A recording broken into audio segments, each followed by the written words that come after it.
ధరణి లోపల నేను తల్లి గర్భమునందు పుట్టినప్పటి నుండి పుణ్యమెరుగా ఏకాదశి వ్రతం వెన్నడుండగలేదు,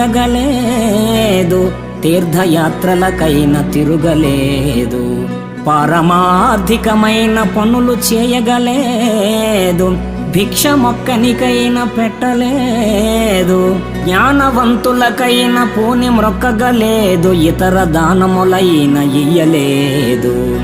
నలినదల నేత్ర నిన్ను నే నమ్మినాను, చేరి రక్షింపవే నన్ను శీఘ్రముగను.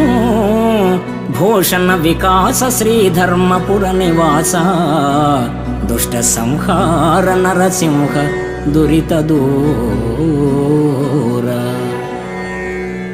ఓ ధరణీపతి, పుట్టినప్పటి నుండి పుణ్యకార్యాలేవి చేయలేదు, ఏకాదశి ఉపవాస వ్రతాలు ఆచరించలేదు.